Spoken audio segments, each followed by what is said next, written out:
साबरमती के तट पर गांधी और सरदार की वो भूमि जिसने स्वतंत्रता के आंदोलन की नींव रखी, इस भूमि पर पूरे भारत के कांग्रेस परिवार का दिल की गहराइयों से स्वागत है। साथ ही परेश भाई ने बताया, मैं उसमें दो बात ऐड करना चाहता हूं। ये गुजरात की धरती बड़ी कमाल की धरती है। इसने सत्य के प्रयोग करने वाले बापू भी दिए और झूठ के प्रयोग करने वाले मोदी भी दिए, लेकिन झूठ के प्रयोग करने वाले मोदी जी ने, उनकी सरकार ने पूरे देश और दुनिया के सामने गुजरात कितना वाइब्रेंट है, स्वर्णिम है, गतिशील है, प्रॉस्परस है, इकोनॉमी में नंबर 1 है, बहुत बड़ी बड़ी डिंगे मारी। सवाल यह है कि यदि यह गुजरात सचमुच इतना वाइब्रेंट और स्वर्णिम है, तो गुजरात के बेरोजगार युवा मेक्सिको की बॉर्डर पर सीने में गोली खाने के लिए मजबूर क्यों है? क्यों गुजरात में हजारों हजार युवा गुजरात की सरजमी छोड़कर कनाडा और अमेरिका की फाइल रख रहे हैं?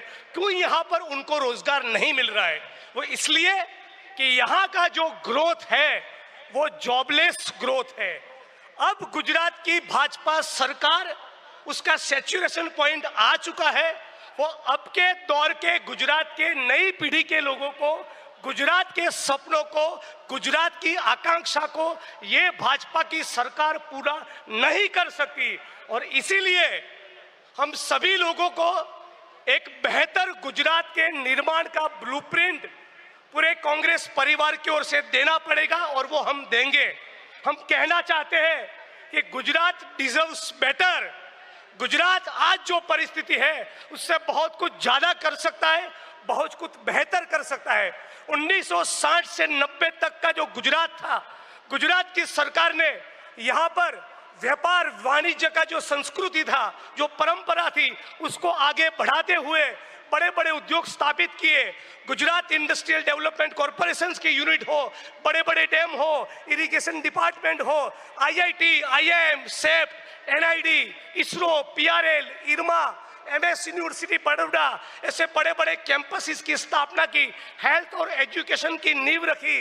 लेकिन अभी का गुजरात ऐसा है जिसमें 100 में से 45 बच्चे कुपोषित है।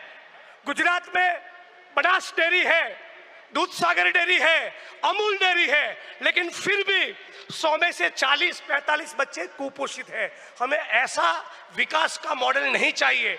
गुजरात में SC, ST, OBC, माइनॉरिटी, उनके लिए गुजरात सरकार के पास कोई बजट नहीं है।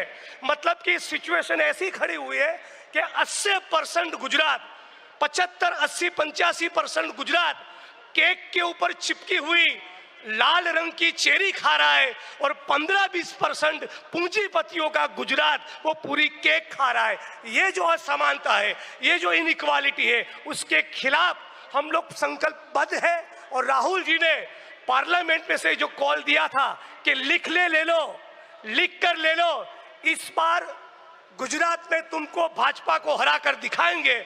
हम भी ऑल इंडिया कांग्रेस कमेटी को, पूरे कांग्रेस परिवार को ये गारंटी देते हैं कि लिख के ले लो, हम भी एक बेहतरीन, शानदार, ईमानदार, लड़ाकू, संघर्ष करने वाला विपक्ष आने वाले कुछ महीनों में बनकर दिखाएंगे। हम तमाम लोगों के लिए एक ही रास्ता है, सड़क पर उतरे, संघर्ष करे, इंकलाब करे, रात दिन करे, आगे का रास्ता उसी में से निकलेगा। और संघर्ष के साथ साथ संगठन मजबूत करे, संगठन विचारधारा पर आधारित हो।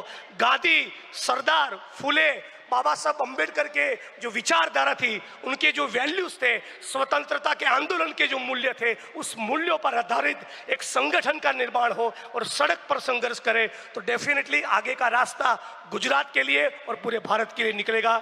जय भीम, जय भारत, जय कांग्रेस, जय संविधान।